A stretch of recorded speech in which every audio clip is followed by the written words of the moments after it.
GenderqueerChat channel, and welcome to the News with Sam. It's Thursday, May 7th, 2009. Today's topic, we're talking about traveling as a genderqueer person. And we'll have Sam's top 5 most ridiculous gender encounters on his travels. Let's get right to it, shall we? Gender travel story number 5, Rhode Island. So I was in the airport in Rhode Island and had to use the bathroom. And airport bathrooms tend to be terrible, so I was ready for it and I went in and did what I had to do. And on my way back out, there was a woman who was coming into the bathroom and she kind of like did a triple take at me, and I just kept walking, and she kind of looked at me and at the sign, at me and at the sign, and then finally I heard her say to her friend, "A guy was just in the bathroom." What was that guy doing in the bathroom? A guy? My guy? Gender story number 4, the mall in Colorado. So I was in Colorado, in Denver, and I went to the mall because there was absolutely nothing to do in Denver. And went to the mall and was walking to a bookstore, and outside of the bookstore was this older man, sitting at a table with a whole bunch of his books all lined up.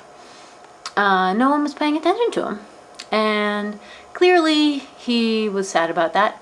And he took one look at me and he said, "Young man, would you like me to sign a copy of my book for you?" Gender story number 3, horses. So I went with my friend's sister to their horse barn in, I don't know, outside of Denver, Colorado, one summer. Ew, scary bug. There wasn't really anyone there except this one really nice woman, and she introduced me as Liz, at the time, you know, and I shook the woman's hand, we spoke for a couple minutes, and then went off to do our own thing. And I saw the woman was petting some miniature horses at one point, like in a pen. And I walked over and I was like, "Hey, can I pet the horses too?" And she said, "Sure, sure." And I put my hand in to gently pet these tiny horses, and they like reared up and freaked out and whinnied and did all those scared horse noises. And I jumped back and I pulled my hand back and I said, "Oh my gosh, what happened? Why is this one particular horse so upset?" And the woman thought for a second. She said, "Well, it's probably because she's in heat and you're a boy." Gender story number 2, the airplane. So I was on a plane back from Minneapolis, and I was sitting next to a accounting teacher, professor from North Dakota, a man in his 50s. And at one point, after speaking with this man for maybe an hour, he referred to me as he. And he continued to refer to me as he over the course of the entire 5-hour flight. And gender story number 1, how Sam learned the 2 French words fille and garçon. So junior year of college, 3 friends and I traveled to Europe for, I think, 2 weeks. And one part of the trip we were in France, and we went to the Louvre, or Le Louvre, which I say in my non-French knowing accent. And we had to go to the bathroom. The bathroom is in the basement. So we walked down the steps. At the bottom of the steps, you can either go to the right or to the left. If you go to the right, it's the men's bathroom, and if you go to the left, it's the women's bathroom. But we couldn't really tell. We just knew you could go one of 2 ways. And sitting on a stool at the bottom of the steps was a woman whose job it was to determine your sex and to point you in the direction of the bathroom that was meant for you. So my friend, who recently buzzed her head, walked down the steps, and the woman said, "Garçon," and pointed to the right.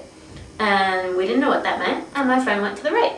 Then my next friend came down the steps, who we had also just cut her hair pretty short, but she just looks pretty feminine all the time.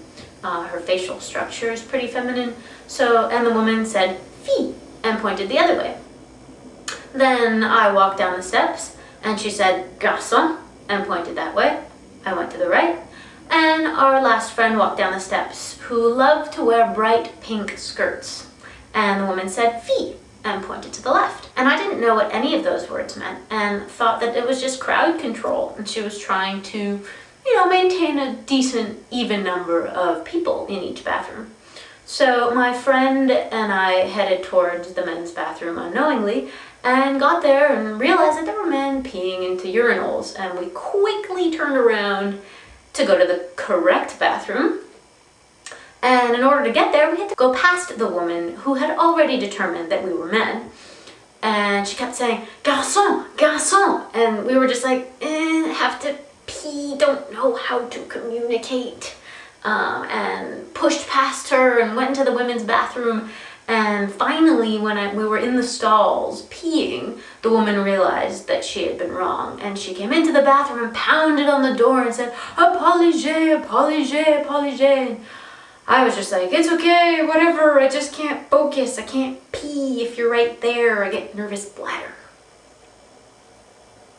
So as best as our correspondents, myself, can tell from the situation, it seems as though gender while traveling seems most difficult. This is perhaps due to the fact that while one is traveling, there are only momentary interactions with people, mostly strangers who you will meet for a moment and never see again. Hence, people are drawn to assumptions. That's the news with Sam, and we will see you all next Thursday. Good evening.